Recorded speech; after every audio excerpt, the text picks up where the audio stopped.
Tem um deste? Sou louca pelo meu.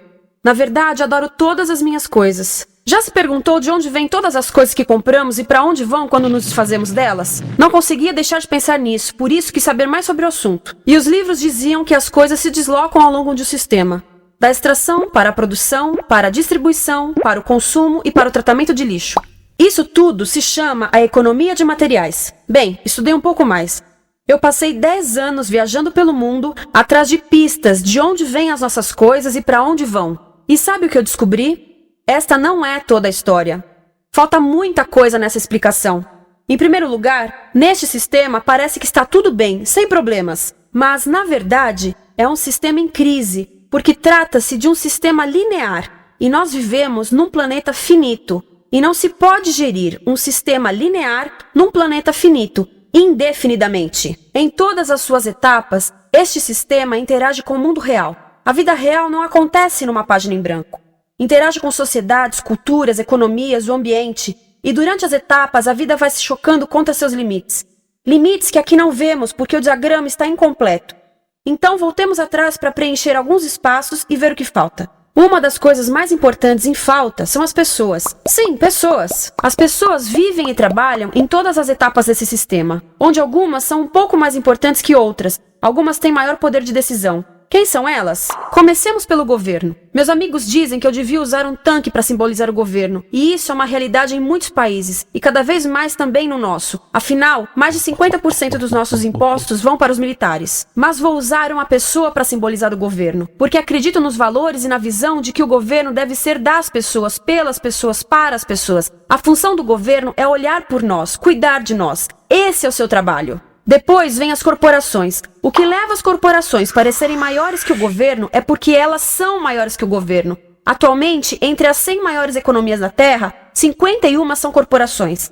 À medida que as corporações foram crescendo, em tamanho e poder, assistimos a uma pequena mudança no governo, como se estivessem mais preocupados com o bem-estar deles do que com o nosso. Muito bem, então vejamos o que mais falta nessa imagem. Começaremos pela extração, que é uma palavra pomposa para exploração de recursos naturais, que por sua vez é uma palavra pomposa para destruir o planeta. A verdade é que cortamos as árvores, arrebentamos as montanhas para extrair os metais, consumimos toda a água e exterminamos os animais.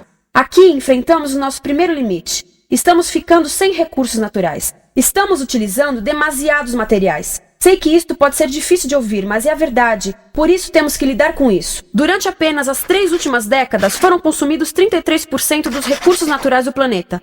Desapareceram. Cortamos, minamos, perfuramos e destruímos o planeta tão depressa que estamos debilitando a capacidade do planeta para sustentar o nosso modo de vida. Onde eu vivo, nos Estados Unidos, resta-nos menos de 4% da nossa floresta original. 40% dos cursos de água estão impróprios para o consumo. E o nosso problema não é apenas estarmos utilizando demasiados recursos, mas o fato de estarmos utilizando mais do que a nossa parte.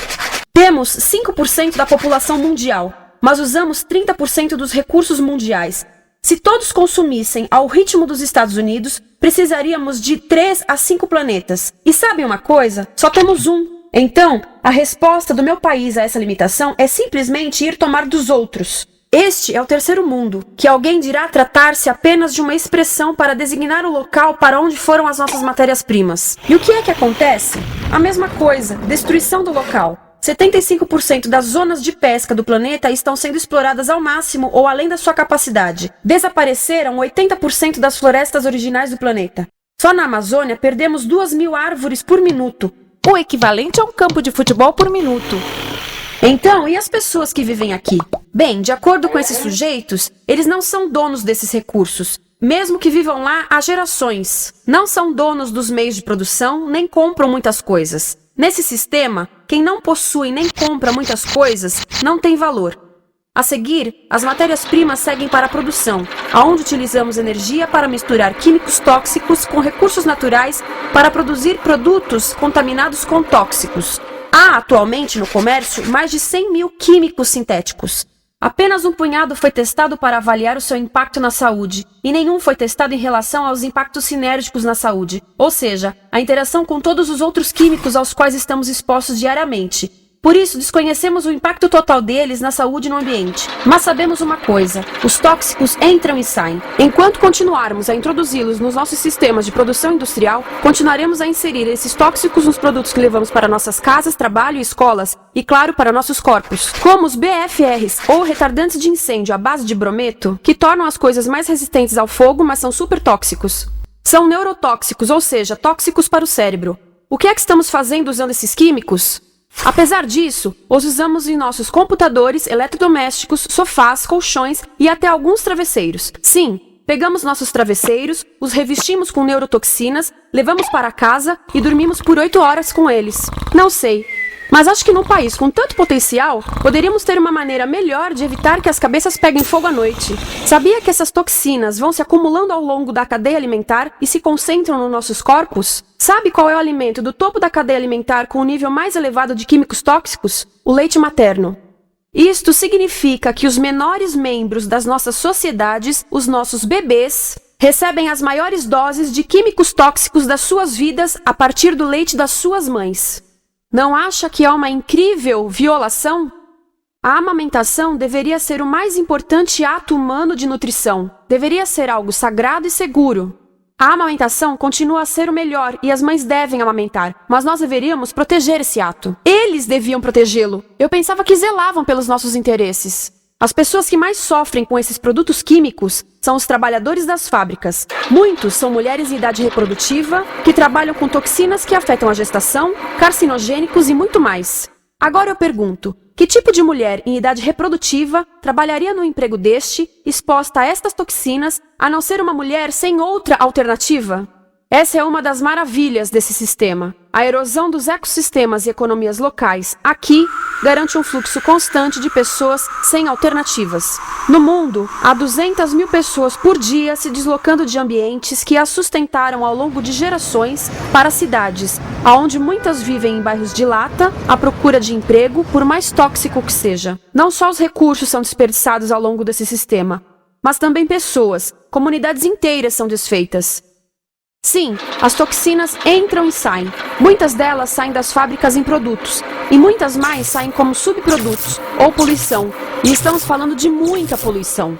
Nos Estados Unidos, as indústrias admitem liberar mais de 1.800.000 quilos de químicos tóxicos por ano. Deve ser muito mais, porque isso é o que eles admitem. Trata-se de outro limite, porque quem quer ver e respirar 1.800.000 quilos de químicos tóxicos por ano? Então o que eles fazem? Mudam as fábricas poluidoras para o estrangeiro, para poluir outros países. Mas, surpresa, grande parte dessa poluição volta para nós trazida pelo vento. E o que acontece depois de todos os recursos naturais serem transformados em produtos?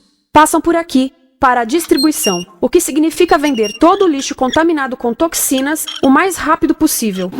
Aqui, o objetivo é manter os preços baixos, com as pessoas comprando os produtos em constante movimento. Como eles mantêm os preços baixos? Pagam salários baixos aos trabalhadores das lojas e restringem o acesso aos seguros de saúde sempre que podem. Tudo se resume em exteriorizar os custos. O verdadeiro custo da produção não se reflete no preço.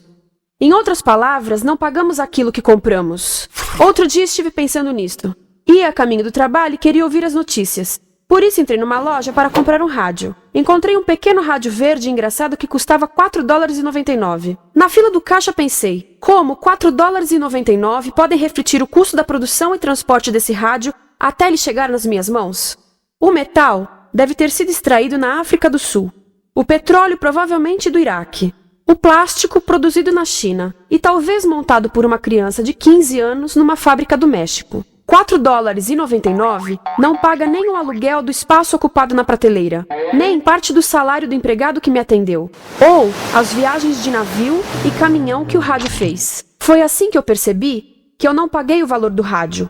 Então, quem pagou? Estas pessoas pagaram com a perda do espaço dos seus recursos naturais.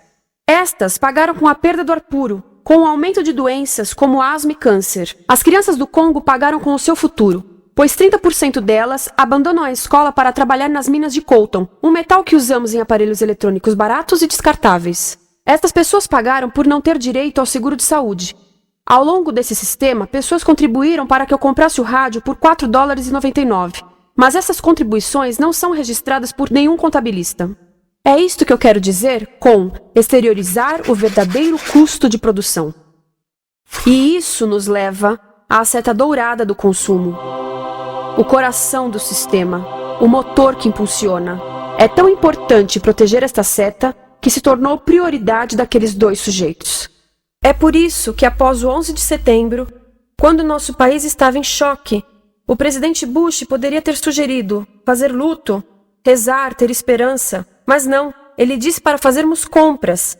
Compras!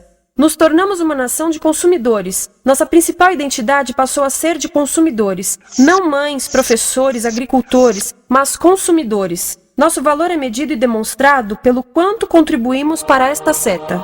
Quanto consumimos. Não é isso que fazemos? Compramos, compramos, compramos. Manter os produtos circulando. E como circulam? Sabe qual a porcentagem dos produtos que circulam através desse sistema que ainda são usados 6 meses depois da venda na América do Norte? 50%? 20%? Não, 1%. 1. Em outras palavras, 99% das coisas que nós cultivamos, processamos, transformamos, 99% das coisas que percorrem o sistema são lixo em menos de 6 meses. Como é que podemos gerir um planeta com esse nível de rendimento? Mas não foi sempre assim. Hoje, o consumidor médio americano consome o dobro que há 50 anos. Pergunte à sua avó. No tempo dela, a boa gestão, a engenhosidade e a poupança eram valorizados. Então, como é que isso aconteceu? Bem, não aconteceu simplesmente. Foi planejado. Pouco depois da Segunda Guerra Mundial, estes sujeitos estudavam a forma de impulsionar a economia. O analista de vendas Victor Lebow articulou a solução que se tornaria a norma de todo o sistema. Ele disse: a nossa enorme economia produtiva exige que façamos do consumo a nossa forma de vida, que tornemos a compra e uso de bens em rituais, que procuremos a nossa satisfação espiritual, a satisfação do nosso ego no consumo. Precisamos que as coisas sejam consumidas, destruídas, substituídas e descartadas a um ritmo cada vez maior. O conselheiro econômico do presidente Eisenhower disse: o principal objetivo da economia americana é produzir mais bens de consumo. Mais bens de consumo? O nosso principal objetivo? Não é providenciar cuidados médicos, ou educação, ou transportes seguros, ou sustentabilidade, ou justiça? Bens de consumo? Como é que eles nos fizeram adotar esse sistema de forma tão entusiástica? Bem, 2 das suas estratégias mais bem-sucedidas são a obsolescência planejada e a obsolescência perceptiva. A obsolescência planejada é uma outra forma de dizer criado para ir para o lixo. Eles fazem as coisas de modo que sejam inúteis tão rápido quanto possível para jogarmos fora e voltarmos a comprar. Isso é óbvio em sacolas ou copos de plástico, mas verifica-se isso em coisas maiores como esfregões, DVDs, máquinas fotográficas, churrasqueiras, quase tudo. Até computadores. Já reparou que quando compra um computador, a tecnologia muda tão rápido que em poucos anos se torna quase um impedimento para a comunicação? Fiquei curiosa e abri um desses computadores para ver o que tinha dentro. E descobri que a peça que se muda a cada ano é apenas uma pecinha no canto. Mas não se pode mudar apenas essa peça, porque cada nova versão tem um formato diferente. Tem que jogar tudo fora e comprar um novo. Estive lendo sobre o design industrial da década de 50, quando a obsolescência planejada começou a aparecer. Esses designers eram muito claros sobre o assunto. Chegavam a debater quão rápido conseguiam que um aparelho avariasse, mas de modo que o consumidor mantivesse fé suficiente para ir comprar outro. Foi tão intencional, mas as coisas não avariam suficientemente rápido para manter essa seta funcionando. Por isso existe também a obsolescência perceptiva. A obsolescência perceptiva nos convence a jogar fora coisas que ainda são perfeitamente úteis. Como fazem isso? Mudam a aparência das coisas. Por isso, se comprou suas coisas há alguns anos, todos percebem que você não tem contribuído para essa seta. E como o nosso valor depende da nossa contribuição para essa seta, isso pode ser embaraçoso. Por exemplo, se eu tiver o mesmo monitor de computador gordo e branco na minha mesa por 5 anos e a minha colega tiver comprado um computador novo, ela vai ter um monitor plano brilhante que combina com o computador, com o celular e até com as canetas. Ela parece estar operando uma nave espacial e eu pareço que tenho uma máquina de lavar na mesa. A moda é outro bom exemplo. Já se perguntou por que os saltos dos sapatos das mulheres passam de largos para finos num ano e no próximo de finos para largos? Não é por haver um debate sobre qual deles é mais saudável. É porque usar saltos largos num ano de saltos finos mostra que você não contribuiu recentemente para a seta. Por isso não vale tanto quanto a pessoa com saltos finos ao seu lado, ou em um anúncio. É para comprarmos sapatos novos. A publicidade e a mídia em geral têm um papel importante nisto. Cada um de nós nos Estados Unidos é bombardeado com mais de 3.000 anúncios por dia. Vemos mais publicidade num ano do que as pessoas há 50 anos viam em toda a vida. Qual é o objetivo de um anúncio se não nos fazer infelizes com o que temos? Por isso, nos dizem 3.000 vezes por dia que nosso cabelo está errado, nossa pele, nossa roupa, nossos móveis, nossos carros, nós estamos errados. Mas tudo se resolve se formos às compras. A mídia também ajuda a esconder tudo isto e isto. Por isso, a única parte da economia que vemos são as compras. A extração, produção e envio para o lixo acontecem fora do nosso campo de visão. Por isso, nos Estados Unidos, temos mais coisas do que tivemos antes, mas pesquisas mostram nossa felicidade declinando. Nossa felicidade teve seu pico na década de 50, a mesma época em que a febre consumista explodiu. Coincidência interessante. Acho que sei o porquê. Temos mais coisas, porém menos tempo para o que realmente nos faz felizes. Amigos, família, tempo livre. Estamos trabalhando mais do que nunca. Analistas dizem que não temos tão pouco tempo livre desde a sociedade feudal. E sabem quais são as duas atividades que mais fazemos no pouco tempo livre que temos? Ver televisão e fazer compras. Nós, americanos, passamos 3 a 4 vezes mais tempo comprando do que os europeus. Assim, nessa situação ridícula, vamos trabalhar talvez em 2 empregos, e quando chegamos em casa exaustos e sentamos no sofá novo para ver televisão, os anúncios dizem que não prestamos, então vamos às compras para nos sentirmos melhor. Depois trabalhamos mais para pagar o que compramos e chegamos em casa mais cansados, vemos mais televisão que nos diz para fazermos compras outra vez. E estamos nesse ciclo de trabalhar, ver, comprar, e podíamos simplesmente parar. Então, no final, o que acontece a todas essas coisas que compramos? Nesse ritmo de consumo, não cabe tudo em casa, apesar do tamanho médio das casas ter duplicado nesse país desde os anos 70. Vai tudo pro lixo, e isso nos leva ao tratamento do lixo. Essa é a parte da economia de materiais que conhecemos melhor, porque nós temos de levar o lixo até a esquina. Cada americano produz 2 quilos de lixo por dia, o dobro do que fazíamos há 30 anos. Todo esse lixo ou é despejado num aterro, que é um grande buraco no chão, ou ainda pior, primeiro é incinerado e depois despejado no aterro. As duas formas poluem o ar, o solo, a água, sem esquecer que alteram o clima. A incineração é realmente ruim. Lembra daqueles tóxicos da fase da produção? Bem, queimar o lixo libera esses tóxicos no ar. Pior ainda, produz supertóxicos novos, como a dioxina. A dioxina é a substância mais tóxica feita pelo homem, e os incineradores são a principal fonte de dioxina. Isso significa que podemos parar a principal fonte da mais tóxica substância conhecida e feita pelo homem, simplesmente parando de queimar o lixo. E podemos parar hoje. Algumas empresas não querem criar aterros e incineradores aqui. Por isso, também exportam os resíduos. Então, e a reciclagem? A reciclagem ajuda? Sim, a reciclagem ajuda. Ela reduz o lixo nessa extremidade e depois reduz a pressão para minerar e colher mais nessa extremidade. Sim, todos devemos reciclar, mas reciclar não é o suficiente. Reciclar nunca será suficiente, por 2 razões. Primeiro, o lixo que vem das nossas casas é apenas a ponta do iceberg. Para cada saco de lixo que deixamos na esquina, 70 sacos de lixo são criados anteriormente, só para fazer o lixo desse saco que deixamos na esquina. Assim, mesmo que pudéssemos reciclar 100% do lixo das nossas casas, não se chegaria ao coração do problema. Além disso, grande parte do lixo não pode ser reciclado, ou porque contém demasiados tóxicos, ou porque é criado de início para não ser reciclável. Como aquelas caixas de suco, que têm as camadas de metal, papel e plástico, todas coladas. Não dá para separar essas camadas para reciclá-las. Como se vê, é um sistema em crise. Por todo o percurso, estamos batendo em limites, do clima em mudança ao decréscimo da felicidade. Simplesmente não está funcionando. Mas a parte boa de um problema tão generalizado é haver tantos pontos de intervenção. Há pessoas trabalhando aqui salvando florestas, e aqui na produção limpa. Pessoas trabalhando em direitos do trabalho, em comércio justo, em consumo consciente, no bloqueio de aterros e incineradores. E muito importante, em recuperar o nosso governo, para que seja realmente pelas pessoas e para as pessoas. Todo esse trabalho é criticamente importante, mas as coisas vão realmente começar a se mover quando enxergarmos as ligações, quando enxergarmos o panorama geral. Quando as pessoas ao longo do sistema se unirem, poderemos reivindicar e transformar esse sistema linear em algo novo, um sistema que não desperdice recursos ou pessoas, porque aquilo de que precisamos nos livrar é da antiga mentalidade de usar e jogar fora. Há uma nova escola de pensamento nesse assunto, e é baseada em sustentabilidade e equidade, química verde, zero resíduos, produção em ciclo fechado, energia renovável, economias locais vivas, já está acontecendo. Há quem diga que é irrealista, idealista, que não pode acontecer. Mas eu digo que quem é irrealista são os que querem continuar pelo velho caminho. Isso é que é sonhar. Lembre-se que a velha forma não aconteceu por acaso. Não é como a gravidade que temos que conviver. As pessoas a criaram, e nós também somos pessoas. Por isso, vamos criar algo novo.